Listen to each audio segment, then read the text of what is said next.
Having your cake, and eating it too, is highly encouraged around here. These 11 snack cake recipes are the ones we turn to again and again. The Marvel Cinematic Universe is a pretty busy place. Avengers.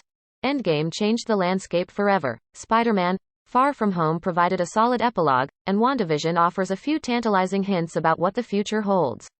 And then there's the Falcon and the Winter Soldier, which hurls itself forward at breakneck speed into an MCU of entirely new heroes, villains, and crises. The Falcon and the Winter Soldier is full of everything that makes Marvel so special. Like the movies, this Disney Plus series has pulse-pounding action scenes, lovable characters played by some of the most charismatic actors in the business, and a heaping pile of Easter eggs. From references to past movies to homages to the comic books that inspired the MCU to teases of stories yet to come, The Falcon and the Winter Soldier is bursting with small details for die-hard Marvelites to pore over. Here are a few you might have missed. Batroc the Leaper returns. The Falcon and the Winter Soldier opens with a stunning action set-piece featuring the Falcon performing a daring rescue. If the leader of the airborne kidnappers looks familiar to you, there's a very good reason. That's none other than George Batroc, the dangerous mercenary who Steve Rogers fights in the opening scenes of Captain America, the Winter Soldier. He is played in both the film and The Falcon and the Winter Soldier by MMA legend Georges St. Pierre. In Winter Soldier, Captain America runs up against Batroc while rescuing hostages aboard the Lemurian Star, which Batroc has hijacked. Of course, comic readers know Batroc better as Batroc the Leaper, a kickboxing master who's been a thorn in Captain America's side since his debut in 1966's Tales of Suspense number 75. While Batroc is sometimes depicted as a formidable foe, the comics often use him as a source of comic relief, thanks to his goofy name, flamboyant costume, and ridiculously dramatic mustache. Putting Sam Wilson up against a classic Captain America baddie, thus showing that the Falcon is just as capable as Steve Rogers when it comes to taking on supervillain threats, is a canny way for the Falcon and the Winter Soldier to set the stage early. He may not believe it yet, but Sam Wilson is absolutely Steve's equal. Just ask Batroc. Has Sam Wilson's successor already appeared? In The Falcon and the Winter Soldier, Bucky Barnes isn't Sam Wilson's only partner in crime fighting. As he tracks down those who would do the country harm, the Falcon also teams up with a young American GI named Joaquin Torres.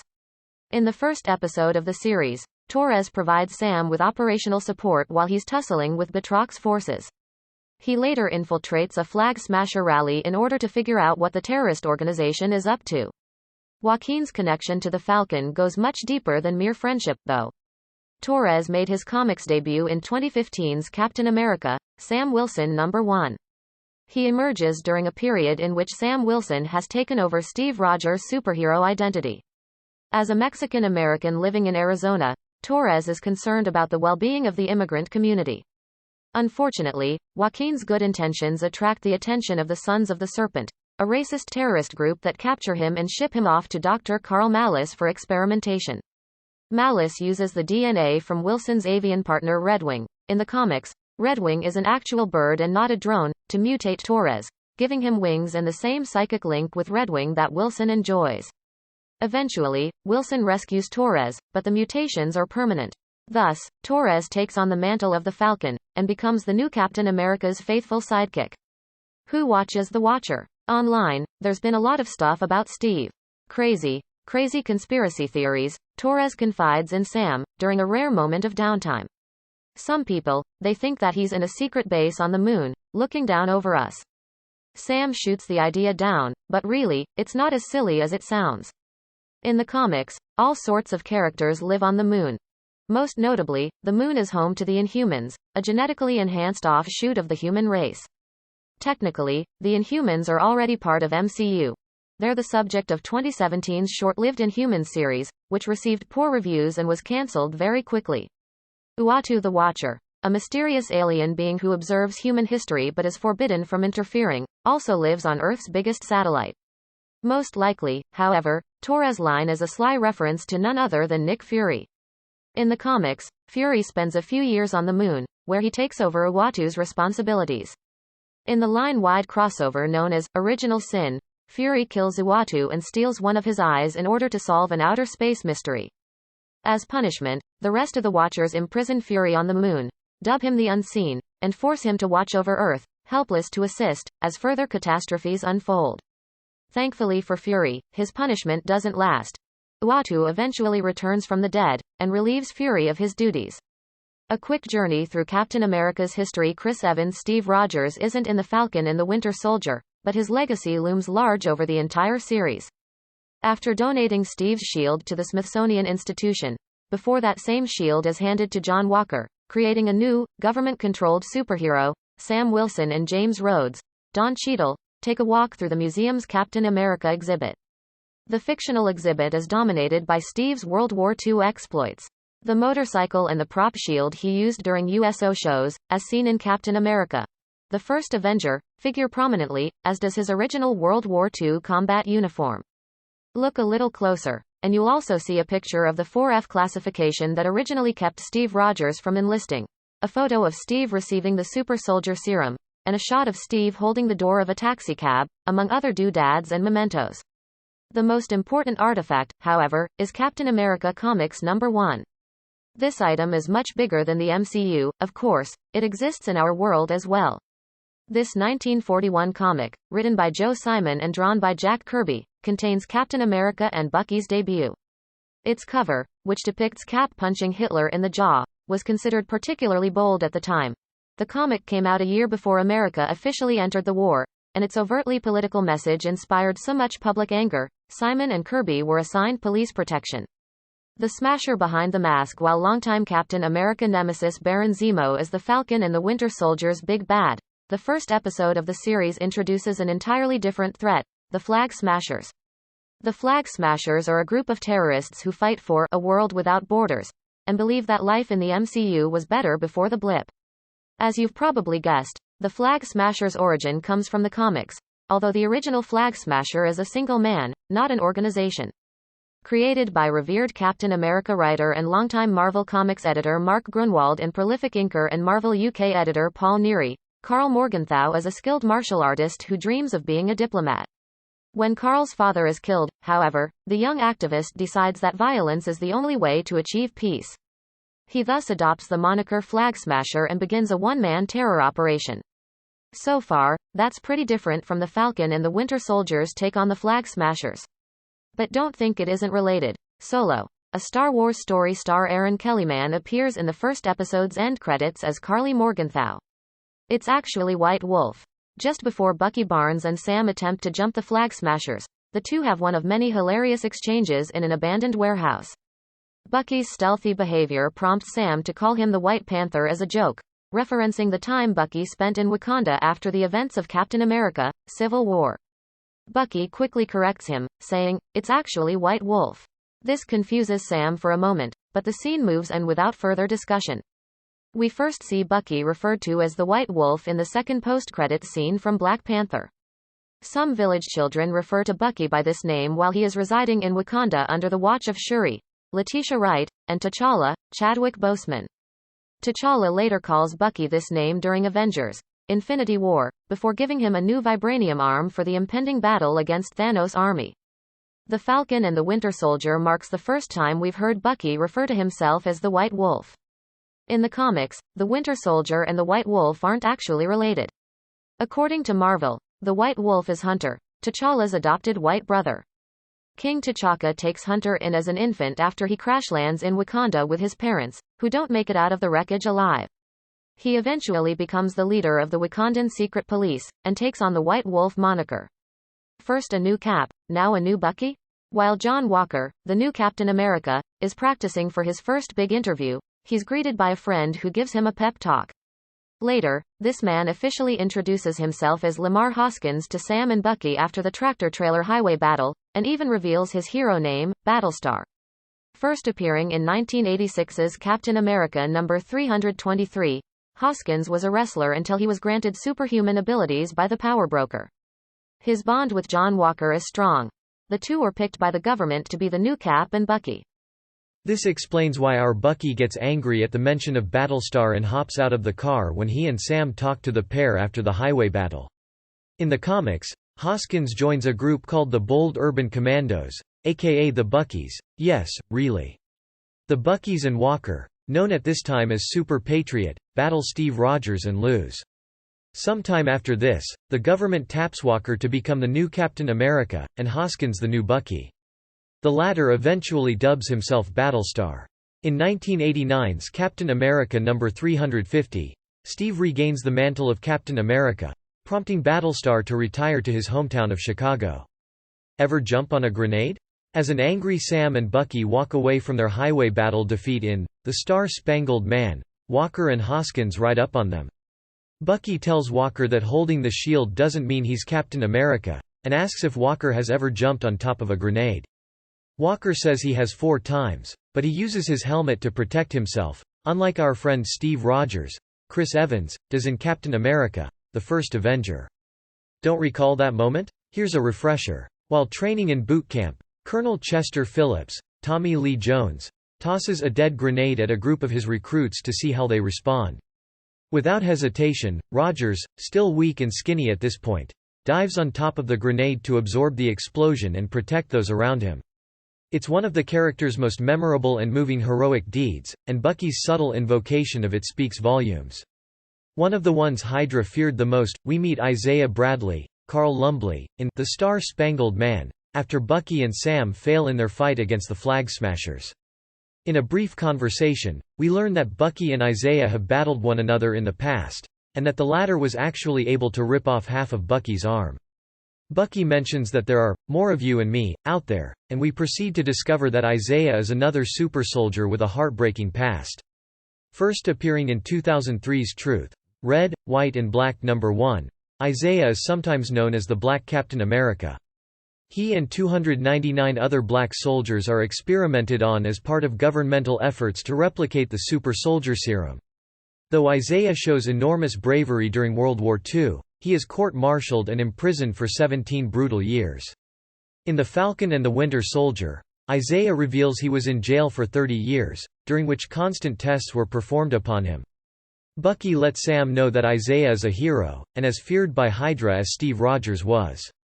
Sam is understandably angry to learn that the world, including himself, a fellow black hero, doesn't know about Isaiah. Steve experiences similar dismay in Truth, Red, White and Black when he learns of Isaiah's life and hidden heroism. The Power Broker giveth, and the Power Broker taketh away, founded by Curtis Jackson. Power Broker is both an organization and a man, first appearing in 1978's Machine Man No. 7. Jackson aims to profit from making super soldiers, despite the extreme riskiness of the process. In the comics, the Power Broken transforms both John Walker and Lamar Hoskins into super soldiers. Their superhuman strength is hinted at during the highway battle scene in The Star-Spangled Man. When Bucky mentions that the Flag Smashers are super soldiers, Hoskins acts surprised by the term, as though he doesn't know such people exist beyond Steve Rogers and Bucky. This could be an effort to throw Bucky off the scent, if Hoskins is, in fact, already a super soldier himself. It's suspected that the Power Broker is responsible for the Flag Smashers' superhuman abilities. But one of their members mentions, the Power Broker's men are the ones coming after them during the private plane escape scene. We don't yet know why they're being chased by the Power Broker, but it could be an effort to de-augment them. Jackson's aide Dr. Carl Mallis experiments with that process on Battlestar in the comics. Luckily, Walker saves his pal in the nick of time. Zemo's backstory is revealed in Power Broker. We finally get to see Zemo, Daniel Bruhl, whose return has been looming since the series began. Knowing that the villain is the only way to help track down the origin of the new super soldier serum, Bucky helps him break out of a high-security prison with ease. After getting the kinda sorta approval from Sam, the 3 men are treated to a private plane ride across the globe. It turns out that Zemo is rich, really rich, and there's a reason why. Finally, we hear this classic Marvel villain note that he is a baron, a title that's always been associated with Zemo in the comics, but never yet uttered in the MCU, until now. Zemo was a member of the Sokovian aristocracy, but that was all taken from him when Ultron decimated the country. In the comics, the Zemos are actually of German descent. There have been 13 barons in total, with Helmut Bruhl being the most recent. In 1973's Captain America No. 168, Helmut becomes disfigured by Adhesive X, a dangerous weapon created by his father, Heinrich Zemo, and dons a mask to cover the damage. There's no instance of adhesive X or any kind of face injury to Zemo in The Falcon and the Winter Soldier, so his mask wearing is likely an homage to the character and his father. An island rich in Marvel history. Most Marvel Comics fans are well aware of Madripoor, a Southeast Asian island. While a lot of exciting stories have gone down here, Madripoor is most closely associated with something we've yet to see in the MCU: mutants. Namely, Wolverine. Madripoor is first mentioned in 1985's New Mutants number 32. Wolverine spends a decent amount of time here, going by the name of Patch. Even beyond Wolverine, though, the X-Men's connections to Madripoor are endless. Mystique attempts to set up an X-Men haven there in 2015's all-new X-Men number 37. Magneto uses the island as a temporary holding zone for time-displaced mutants in 2017's X-Men Blue number 1. With Madripoor now canon in the MCU, we can expect several visits to the island moving forward, possibly led by mutant characters. Power Broker also contains subtle nods to Madripoor's Lowtown, including brief shots of local businesses made famous in the comics. The Princess Bar and the Brass Monkey Saloon, aka the Bronze Monkey, where Sam, Zemo, and Bucky meet Selby, Imelda Corcoran, are iconic Lowtown hotspots. In the comics, the Princess Bar is owned by a man named O'Donnell, and offers entertainment to residents of both Hightown and Lowtown. But O'Donnell doesn't run the show on his own. He has help from his silent partner, Wolverine. Given Wolverine's stature in Marvel canon, this is an homage that shouldn't be taken lightly. You gonna move your seat up? The Falcon and the Winter Soldier has done a fabulous job of referencing famous and fan-favorite scenes from prior MCU projects. In The Star-Spangled Man, for example, we see Bucky recall the time Steve Rogers threw himself on a grenade he thought was live in boot camp. In Power Broker, we get a more playful throwback to a scene from Captain America: Civil War, in which Sam refuses to move his seat up for Bucky while they wait for Steve to talk to Sharon Carter, Emily Van Camp. After the trio, along with Sharon, meet Dr. Wilfred Nagel in the shipping containers and all hell breaks loose. They jump into a swanky convertible which Zemo has been hiding. Sam takes the back seat, which offers little legroom, and a callback to the beloved moment follows. You gonna move your seat up? As in Civil War, Bucky replies with a deadpan, no, and away the men go, one less comfortable than the other. Bad nickname, bad dude. Just before diving into Lowtown, Sam is given a very brief history of the man he is supposed to be impersonating, Conrad Mack, aka the Smiling Tiger. Luckily, Sam resembles Conrad, whom he notes has a bad nickname. First appearing in 1992's New Warriors number 19. Conrad is the son of a Vietnam veteran and a cult member who deals in magic. Conrad is also affiliated with the Thunderbolts, a team of reformed criminals led by Helmut Zemo himself. Other heroes in the group include Goliath, Moonstone, Beetle, Fixer, and Screaming Mimi.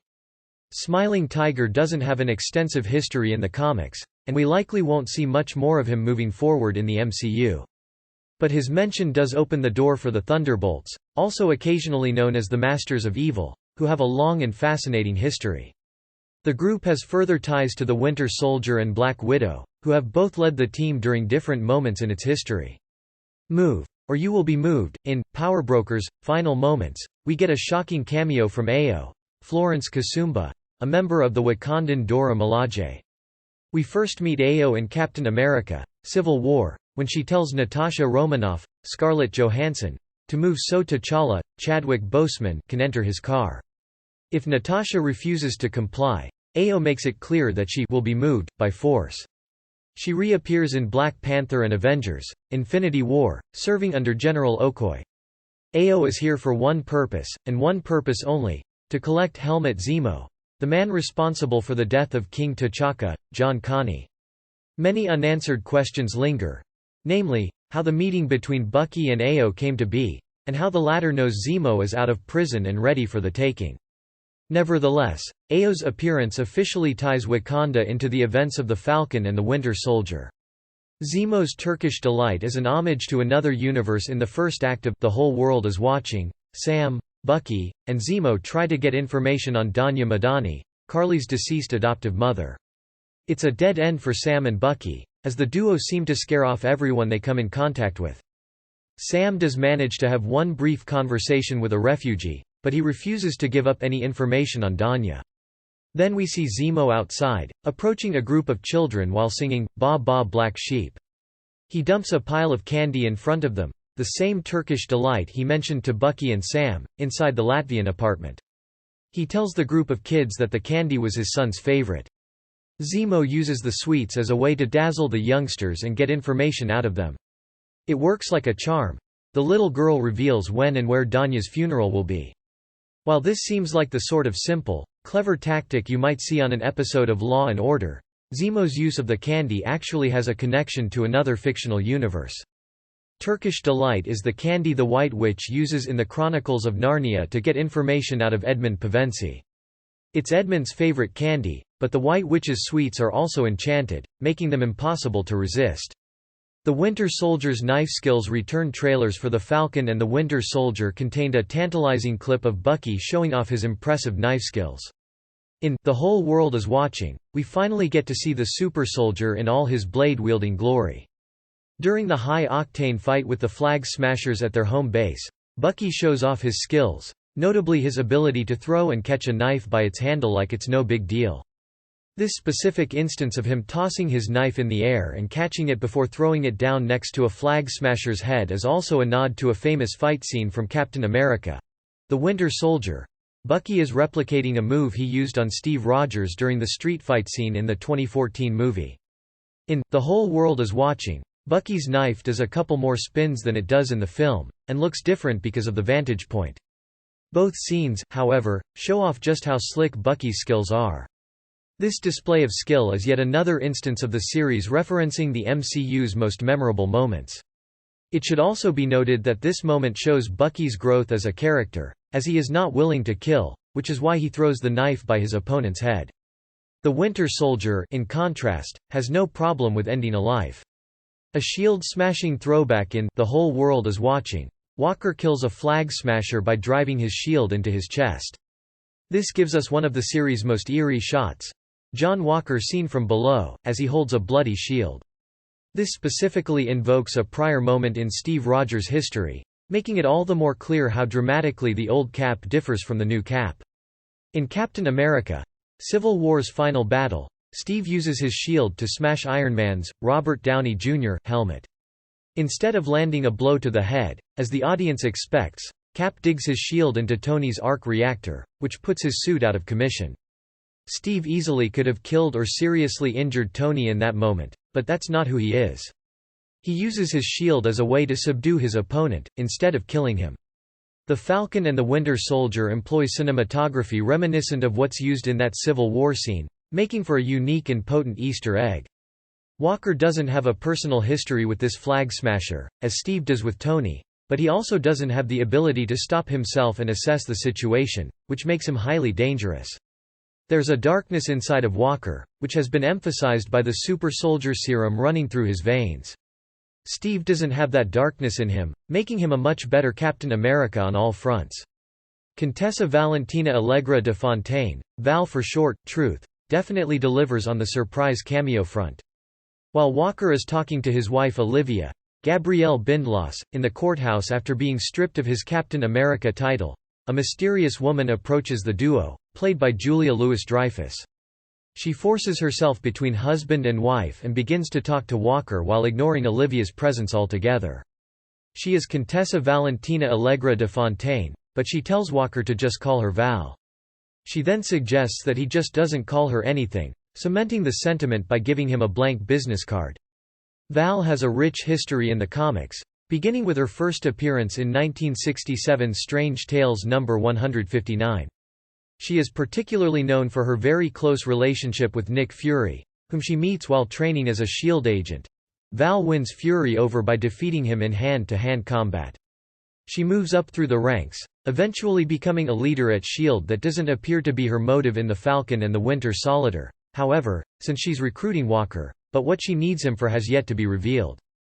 Once a sleeper agent for the covert Soviet organization known as Leviathan, Val has always had connections to Russia.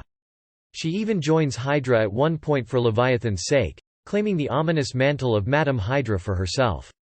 Her status as a Russian agent becomes known, however, and she was last seen in prison. The Raft is Back. We first see the Raft in Captain America: Civil War. General Thaddeus Ross, William Hurt, imprisoned some of our favorite heroes there for going rogue.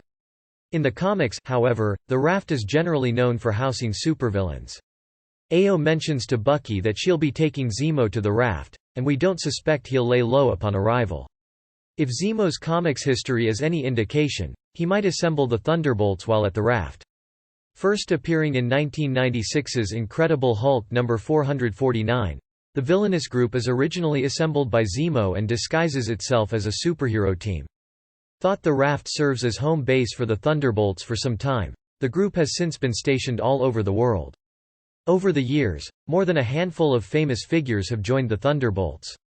The founding members consist of Goliath, Moonstone, Beetle, Fixer, and Screaming Mimi, though they change their names to Atlas, Meteorite, Mach-Eye, Techno, and Songbird, respectively. Whether or not these will be Zemo's prospective recruits remains to be seen. It was rumored that Erin Kellyman would be playing Songbird before the series started, but that was somewhat debunked when she was revealed to be Carly Morgenthau, who is not associated with Songbird in the comics.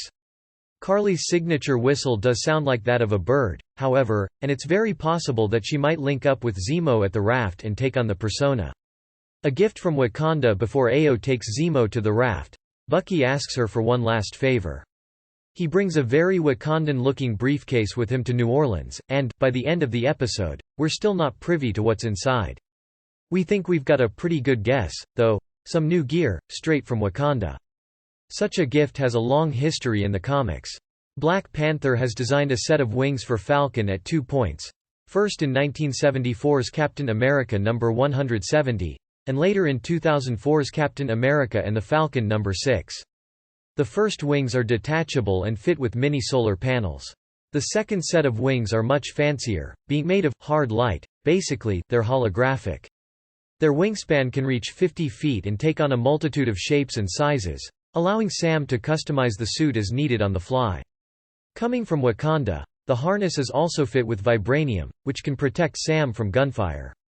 They're controlled mentally through a new helmet, which also offers infrared vision, advanced magnification, and other such abilities.